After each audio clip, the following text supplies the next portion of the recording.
अस्सलाम वालेकुम जी। Welcome to my channel. कैसे हैं आप लोग? उम्मीद करती हूँ सब खैरियत से होंगे और मज़े में होंगे। अगर आपको लगता है कि दाल सिर्फ बेमज़ा होती है तो तैयार हो जाएं अपनी सोच बदलने के लिए, क्योंकि आज आपके साथ शेयर कर रही हूँ मैं माश दाल फ्राई। सिंपल नहीं, फुल ढाबा स्टाइल में। ये दाल इतनी क्रीमी, स्पाइसी और टैम्पटिंग है कि इसको देखते ही भूख डबल हो जाए। तो फिर रेसिपी को एंड तक देखें। अच्छी लगी तो लाइक भी कर दें, और चैनल पर न्यू हैं तो चैनल को भी ज़रूर सब्सक्राइब कर लें। तो चलें शुरू करते हैं इसको बनाना। तो ढाबा स्टाइल माश दाल फ्राई बनाने के लिए दोस्तों यहाँ पर मैंने ली थी 250 ग्राम माश की दाल, जिसको मैंने 1 घंटा पहले बहुत अच्छी तरह से वॉश करने के बाद पानी में डिप कर दिया था। 1 घंटे में दाल ने बहुत सारा पानी एब्जॉर्व कर लिया है और दाल साइज़ में डबल हो चुकी है, तो भिगोना ज़रूरी है। अब दाल को बॉईल करने के लिए यहाँ पर मैंने 4 गिलास पानी लिए हैं। दाल का एक्स्ट्रा पानी मैंने निकाल दिया है और अब सारी दाल को इसमें शामिल कर देंगे। गैस का फ्लेम हाई कर देंगे और अब इस दाल को आपने बॉईल करना है। और देखिए, दाल बॉईल करते वक्त जिसके ऊपर इस तरह से छाग आ जाते हैं, इनको रिमूव करना ज़रूरी है।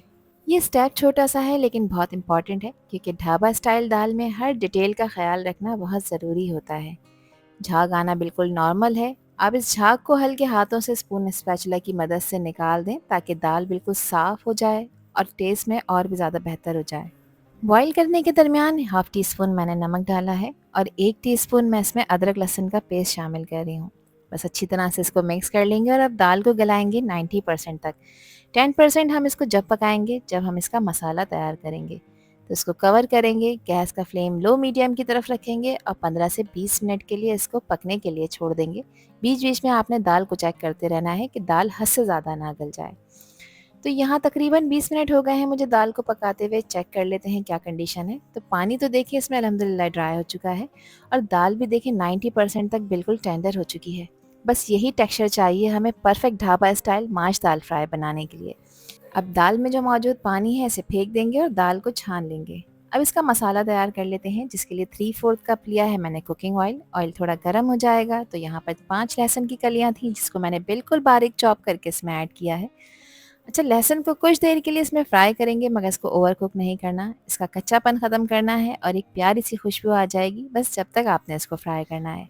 साथ ही इसमें मज़ीद कुछ चीज़ें ऐड कर लेते हैं, जिसमें 2 बड़ी वाली हरी मिर्चें हैं, जिसको मैंने बारीक काट लिया है।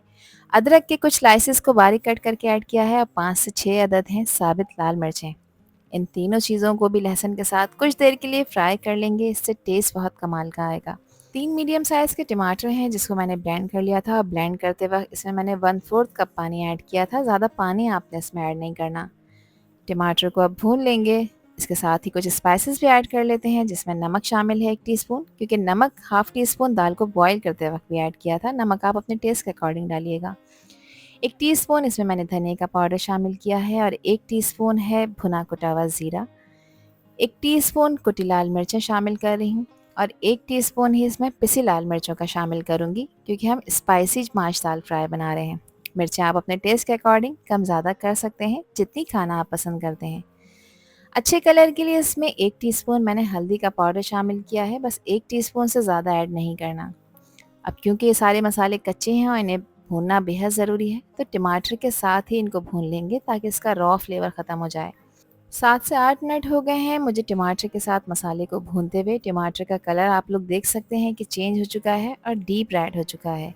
बस ये निशानी है कि टमाटर और मसाले भुन चुके हैं। 3/4 कप मैंने इसमें दही का ऐड किया है। दही को मैंने अच्छी तरह से फेंट लिया था। 3/4 कप देखें कितना होता है। 1 कप के 4 हिस्से होते हैं, उसमें से 3 हिस्से आपने इसमें दही ऐड करना है, 1 हिस्सा नहीं करना। 3 से 4 मिनट दही को भी इसमें डालने के बाद भून लेंगे, जब तक कि ऑयल सेपरेट ना हो जाए। तो देखिए, ऑयल सेपरेट हो चुका है, दही टमाटर मसाले बहुत अच्छी तरह से भुन चुके हैं। तो बस ये निशानी है कि मसाला बिल्कुल रेडी हो चुका है। अब इसमें 1 टीस्पून मैंने कसूरी मेथी का ऐड किया है। कसूरी मेथी को हमेशा इस तरह से रब कर कर ऐड किया करें, इससे फ्लेवर मज़ीद इन्हेंस हो जाता है। 1 टीस्पून इसमें क्रश हुई हुई काली मिर्चें ऐड की हैं। ध्यान रखें, क्रश करके ऐड करना है, पाउडर ऐड नहीं करना काली मिर्चों का।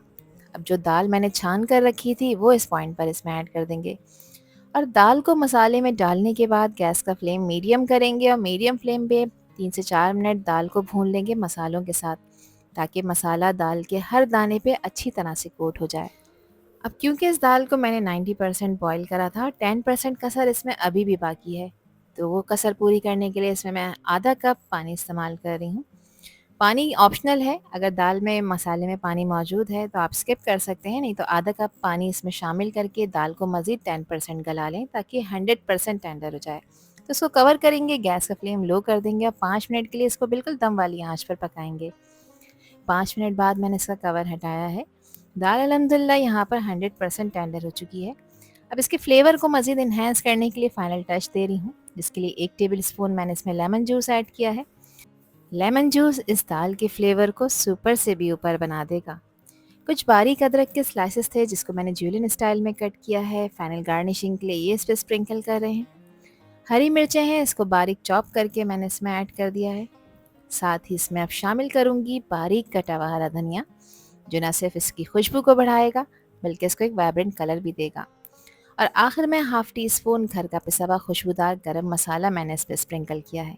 और यहाँ पर रेडी हो चुकी है हमारी ढाबा स्टाइल माश दाल फ्राई, जिसको आप इंजॉय करें तंदूरी रोटी, सादा रोटी के साथ, खाकर मज़ा आ जाएगा। तो फिर रेसिपी ट्राई करें और मुझसे शेयर करें अपना फीडबैक कि ढाबा स्टाइल माश दाल फ्राई आपको कैसी लगी। आपसे फिर मिलूंगी इंशाल्लाह एक न्यू वीडियो में एक न्यू रेसिपी के साथ। जब तक हादिया को दीजिए इजाज़त। अल्लाह हाफिज़, अल्लाह निगहबान।